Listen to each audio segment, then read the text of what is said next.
It's almost sunset. Looks like the snow didn't stick.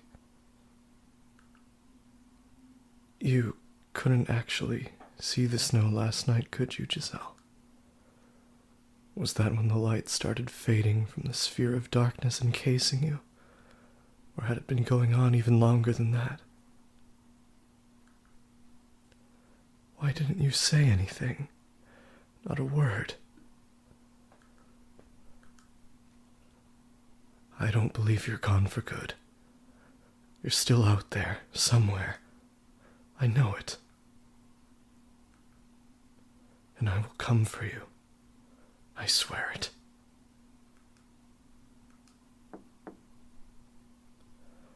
Just a moment. Here I am, as promised. I heard you talking, so I thought there was someone with you. But you're alone? It's only me, yes. I see. As I told you earlier, my perspective on events will do nothing to change Morgana's mind. I would still like to hear what you have to say.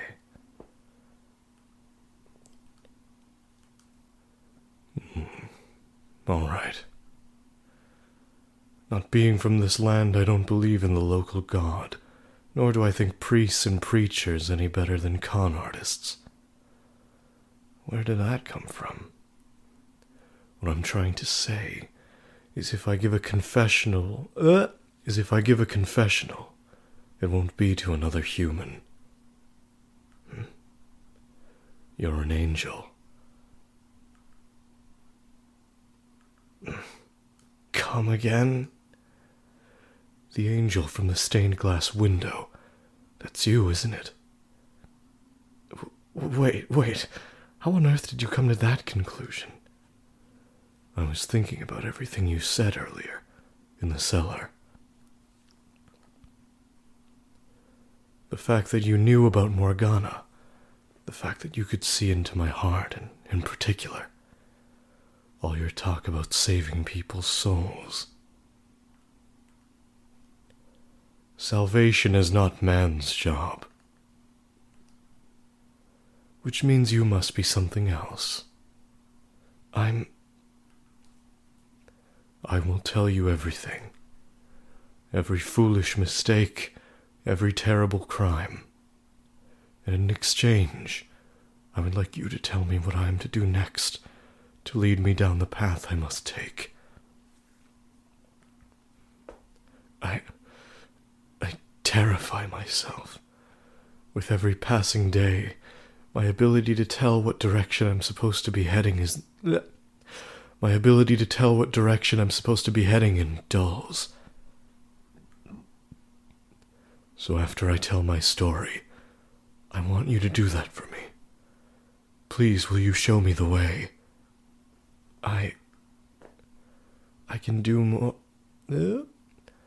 I can no more decide the path you take than you.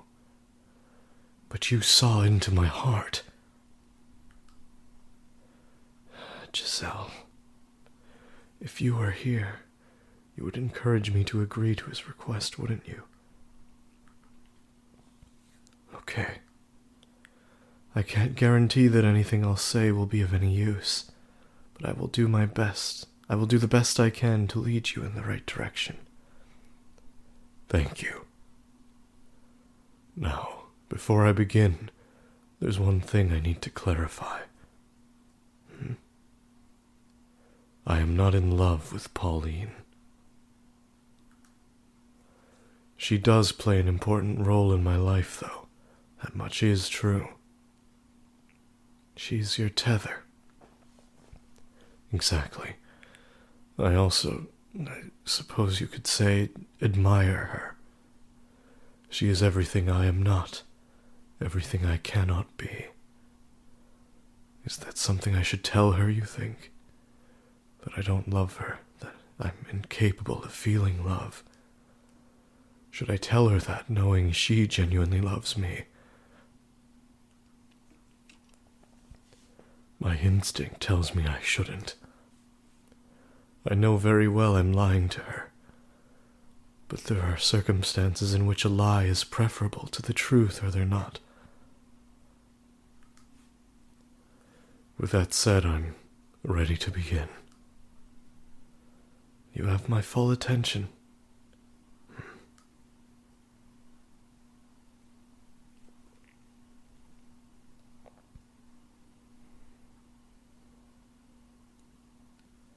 As you know, I am not from this land.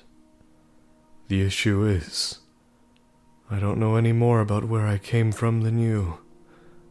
I remember the Silk Road, stretching out before me as far as the eye can see. Clouds of dust wisping across the bare dirt trail. That endless expanse of red earth. Remains branded into the very fabric of my mind. That endless expanse of earth remains branded into the very fabric of my mind. Thought he was talking about cadavers, corpses. But beyond that, most of my memories are gone. Interesting that they gave Mel a purple text box and Yukimasa red. Red makes sense for him. It's interesting about purple for Mel. I can only clearly remember the last 5 years or so of my life. In my oldest real memory, I was a slave. I didn't work on some nobleman's estate, but instead I did physical labor, construction work. I built roads and buildings, tore down hills and mountains. That's where it was decided someone built like I am would be the most use, I suppose. And while I doubt I need to tell you this, living conditions were miserable. Other slaves withered away and... Oh my god, I'm sorry. Other slaves withered away and died on a daily basis. Working a noble's estate would have been easier without a doubt, if only for the fact I would have a specific master. I don't remember anything about my life before becoming a slave. All I have are those few images, from which I guess I was part of a caravan, or perhaps a messenger. I vaguely remember being waylaid. We were vastly outnumbered, massacred with little resistance. Or at least, I assume that's what happened. When I next woke up, I had been stripped bare, and was surrounded by men I didn't recognize. The words they spoke were gibberish to my ears. But I could tell from their tone of voice and expressions that the things they were saying were not friendly. They seemed to be mocking me, laughing at me. As you might expect, I attempted to protest, but evidently I had been beaten quite badly when I was unconscious. My joints were stiff and swollen, on top of my dehydration, so I could barely move, let alone put up a fight. As strong as I might have been at full health, I was in no condition to do anything then. You have no idea what that's like. How it feels to be abused and humiliated, desperate for food and water. God, the amount of times something like this has been said to Michelle. Oh, it hurts. Oh, I see. So, as I was saying, I was a slave for one grueling, torturous year. No one treated me like a human being. There was no one from the same part of the world as me. And there was no one to come to my aid. Over time, I came to learn their language. Though I can only speak it, I don't know how to read or write. But to be honest, I think I was happier not understanding what people were saying about me. They had many words to describe me, none of them flattering. Some of them would even call me beast. And the longer I was treated as something less than human, the more I began to question whether I really was one. The darkness grew inside me with each repeated insult. I wanted to make them pay for the daily abuse. And who wouldn't? The desire to exact vengeance when you've been mistreated is only natural. It's perfectly reasonable. But they were right about what I was deep down, a beast, and my revenge went far beyond what could be considered reasonable.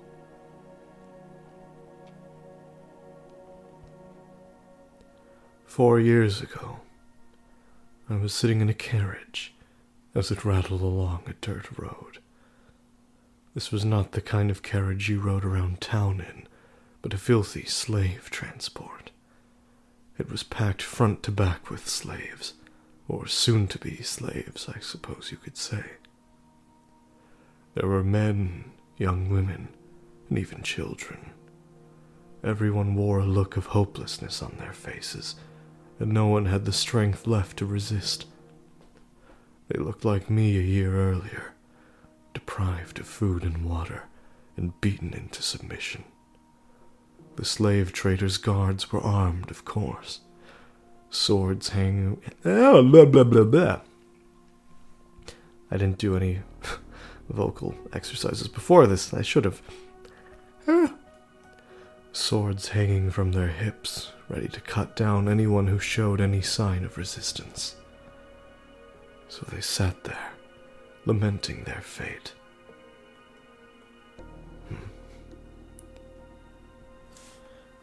But the name boxes displays are purple still. Was Mel's really purple? His full text box, or was it orange or something? I don't remember.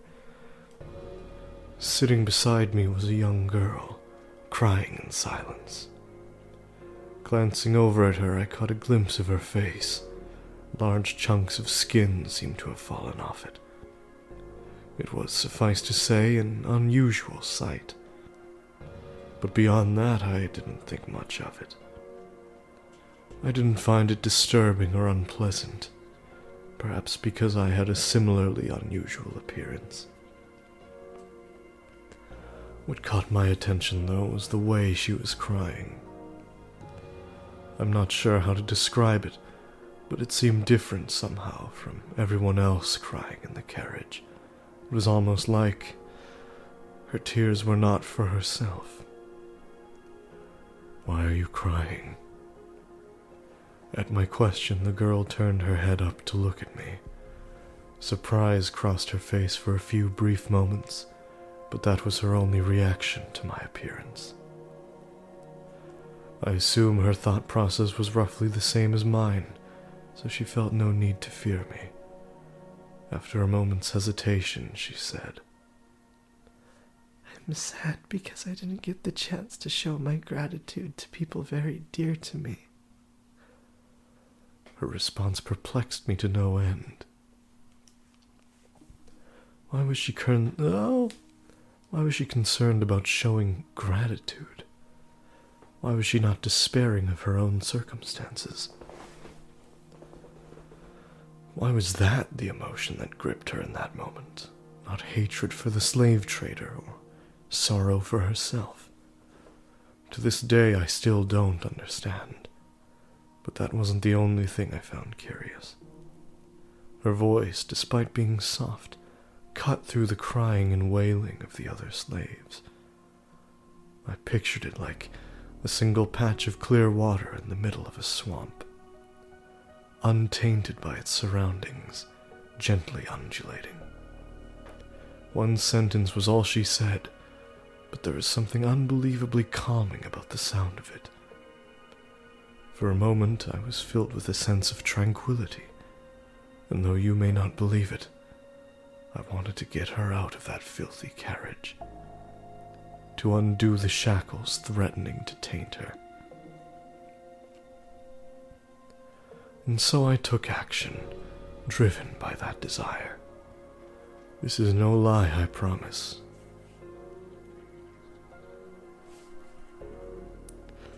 No, don't kill me! Please! You can have all my money. You can go free if that's what you want.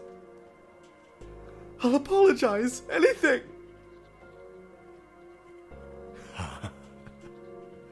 Why are you laughing? Please spare me.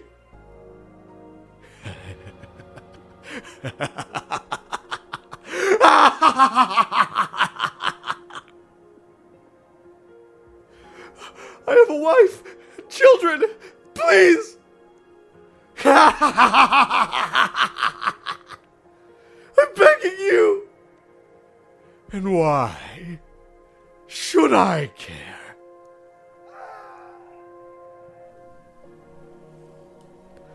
Holding a sword in my hand felt amazingly right. Whatever work I once did must have required me to use a blade. Even with the shackles still around my wrists, I had little trouble slaughtering the slave traders and their guards.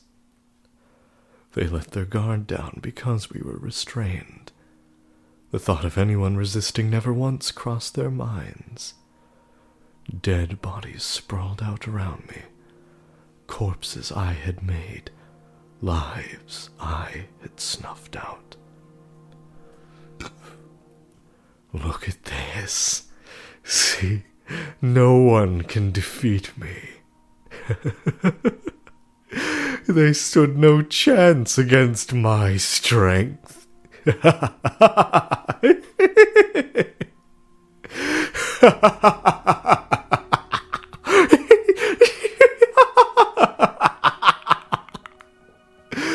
More. I need more. I need more.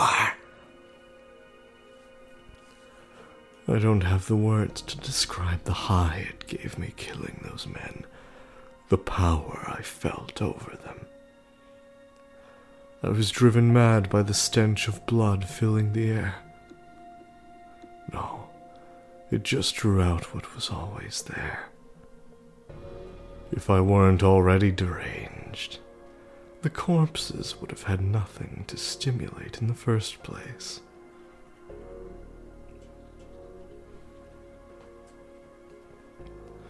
After taking the keys off of one of the slave traders, I returned to the carriage, doing my best to act calm and suppress the bubbling exhilaration. Hey, you, unlock my shackles for me. I would do it myself if I could. You, say something, would you? But she said nothing, simply removing my shackles as commanded. If she had said even one word,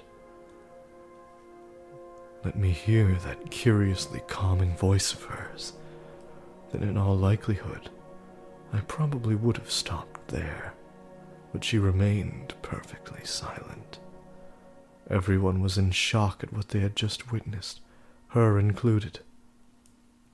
In time, though, the slaves started cheering.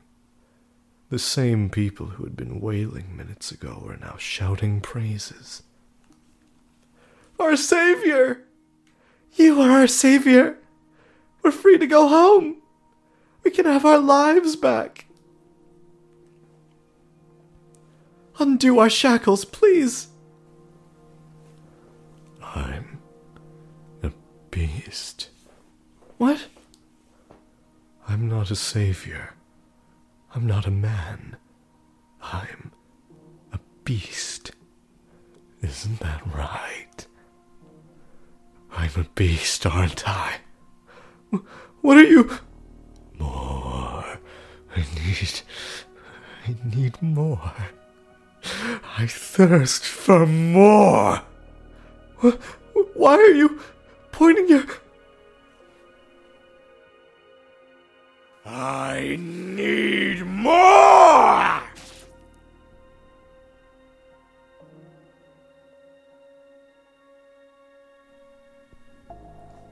In that moment, the last of my reason dissolved.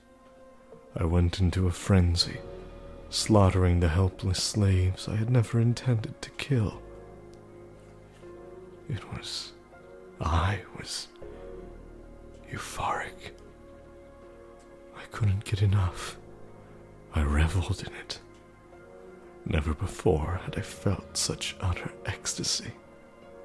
Their cries for mercy as I ripped through them were delicious.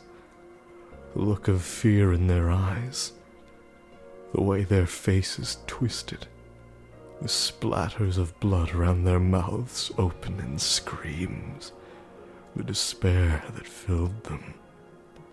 I didn't care anymore that they were just as much victims as me. That they had suffered the same abuse and humiliation.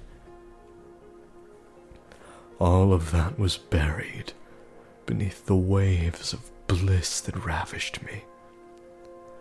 Everyone who asked to be spared, I skewered. I worked my way around the inside of the carriage, killing dozens upon dozens of slaves. Heads went rolling off shoulders, hot geysers of blood spewing from open necks. I was practically wading through blood by that point. Some bodies I completely dismembered. Others I disemboweled, leaving their entrails to hang out of their open guts. All of them had looks of agony frozen into their faces as death took them.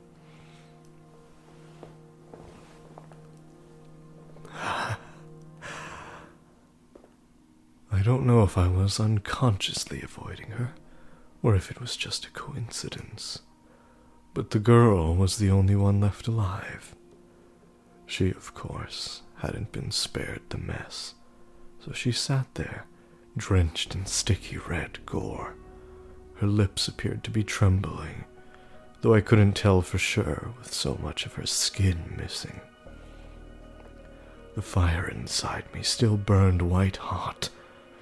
She was the reason I had done any of this in the first place. I stood up because I wanted to set her free. But my original intentions were long since gone from my mind. Raw pleasure overwhelmed any sense of reason. I approached the girl, pointing the sword at her neck. I expected her to scream, to beg for her life like the others, but she did nothing, simply stared up at me. "Why didn't you run?" At my question, the girl finally spoke. "Why did you kill them?" The sound of her voice quelled the furor within me. It baffled me. I had no control over it, yet this strange girl could pacify me with a single utterance. The words she used didn't matter, it was her voice. She could have called me a monster, and it would have had the same effect. Because I felt like it. I couldn't explain my reason for murdering the slaves. I'm gonna turn off my fan really quick. I couldn't explain my reason for murdering the slaves. I didn't have the words to express the things that drove me. All I could tell her was that I did it because I felt like it. "And why haven't you killed me yet?" I couldn't find a sure answer for that question in my somewhat rattled mind either. In retrospect, I realize now that her voice was my first tether. But at the time, I had no idea why I didn't take her life in my frenzy. I had killed other children, other women. Young, old, sad, miserable, it didn't matter. Nothing had so much as prickled my conscience. "I don't know," I said, and then I stepped off the carriage and walked away, left with questions I couldn't answer. Was I really a beast? Was I unleashing my innate savagery and reveling in the massacre of helpless people? Was unleashing my innate savagery and reveling in the massacre of helpless people really all I wanted? I didn't know. After escaping from the slave traders, I became something of a bandit. I had no hope of anyone taking me in. Not only was I a murderer, I was a foreigner. Nor did I have any chance of finding decent work. So I lived by the sword, killing and plundering. The money I honestly didn't give a damn about. I had no desire to be wealthy. It was simply a matter of survival. That, and quenching my thirst. I went on for about 3 years like that. Until finally encountering something I couldn't defeat with my sword. No amount of muscle was enough to protect myself from disease. One day I woke up with the chills, my vision blurry, unable to move my own limbs. I set off for a nearby village, hoping to see a doctor, but my body didn't last that long. I collapsed on the side of the road, drained of my last strength. It was a moderately busy road at that, so I assume I had made it close to the city. Dozens of people passed by, silently pretending not to see anything. I didn't look like someone a respectable person would want to involve themselves with in normal circumstances, so it was no surprise they weren't interested in this sick, filthy, foreign man. Hell, I couldn't remember the last time I had bathed. It was hard to look at me, let alone get anywhere near me. This is where I'm going to die, I thought. It seemed like a suitable end to a mad, murderous monster's life, withering away on the other side of the road beneath sneering passers-by. The fact that I was still alive after all 3 years of leeching off other people's lives was itself wrong. I didn't lament my impending demise. I accepted that such was the way of the world. But then, I glanced up to see a woman in a nun's habit looking down on me. Are you all right? Are you sick? That doesn't feel like her voice at all. Maybe it does, and I'm just self-conscious. I'm going to check your temperature, okay? Wow, you're burning up! You shouldn't be out here in this condition. Do you not have anywhere to go? Don't worry, I've got you covered. There's a church not too far from here. Hang in there just a little longer and you'll be fine. And what is your God going to do for me? He helps people in need?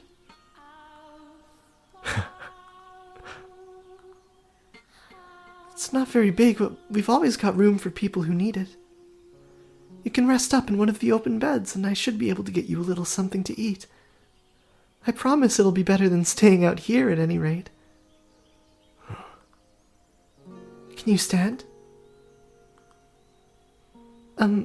Not a problem. We can do this together. Put your arm around my shoulders. The church isn't that far. We can do it. You are going to carry me? Yep. It'll be fine. We'll make it one way or another.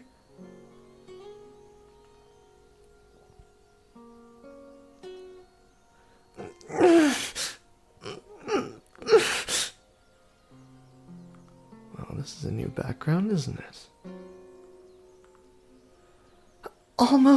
We're almost there. Just a little longer. I'm heavy, aren't I? Very, very heavy, but that's not a problem. I can do anything if I put my mind to it. Just throw me into a ditch. Now, God doesn't like his children talking like that. Almost there. We're almost there.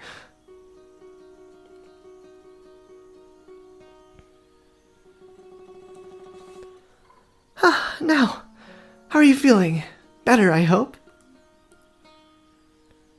God, that face is quite captivating, isn't it?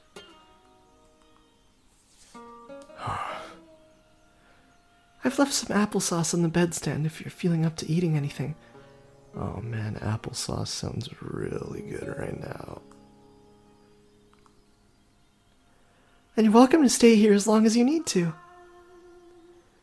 Why did you help me? Because that's what people do. They help each other. That's not what most people do. I like to think it is. You church people are exceptions. I'm not sure I agree with that. This woman is only showing me compassion because she doesn't know what I am. She wouldn't be so friendly if she knew I was a madman and a murderer. If there's anything else you want, let me know. I can't make you any fancy dinners, but if there's anything I can get, I will. Could you tell me your name? I'm Murray. Marie. After, who was it? The Virgin? You're not familiar with the Virgin Mary? Just look at me. I'm clearly not from these parts. Ah, yeah, I can see that. So that would make you a traveler, huh? You speak the language really well, though. I take it you've been here a while, then.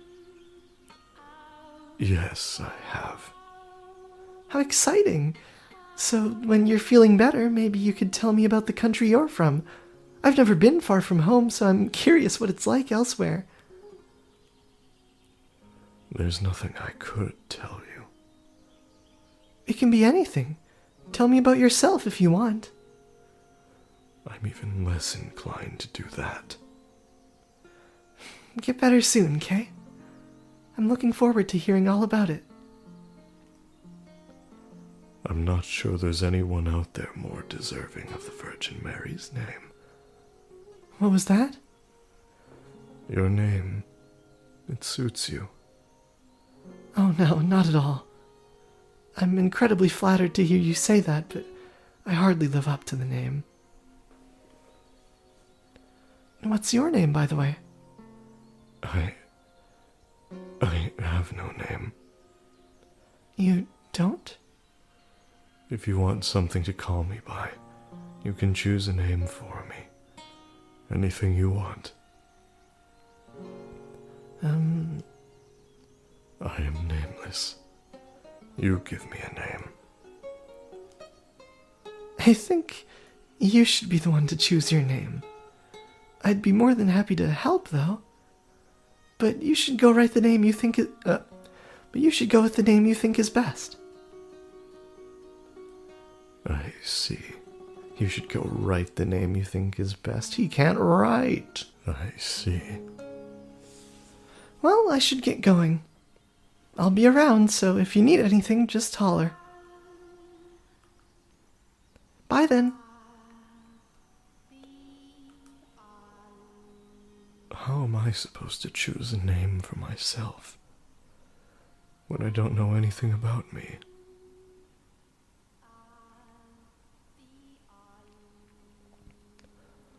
I recovered. I recovered quickly with a proper bed and a roof over my head. Out on the road, I had been certain I stood no chance, but I was back on my feet after only 3 days at the church. My body was more resilient than even I knew. And now that I was back in health, I had no intention of sticking around. Thank you for everything. I would be dead if it weren't for you. No thanks necessary. I'm just glad to see you're feeling better. There's no need to be in such a rush to leave, you know. Stay a bit longer, make sure everything's alright. I'm not going to stay any longer than necessary. If you're sure. Take this as payment for the food and lodgings. I can't accept that, no. We don't charge for charity. Charity is not free. You paid for it. Let me pay you back. I can't. Please take the money. If you insist, I can accept it as a tithe. A tithe. Think of it like a donation to the church. Like you said, the work we do isn't free. All right then. A tithe it is. Thank you. And may God bless you for your generosity. So long. Hey, if you're ever in the area again, maybe you could stop by sometime. I never did get the chance to have that talk with you, and I was really looking forward to it too.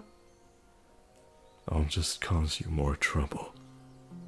What? No, you wouldn't. What makes you think that? Are you afraid you'll scare people off because you look different? I really don't think you need to be worried about that. But it's not just my appearance. Do you mean it? That it won't be any trouble having me around? I absolutely mean it. Okay. I'll consider it. Wonderful. I can't wait to see you again. Yeah.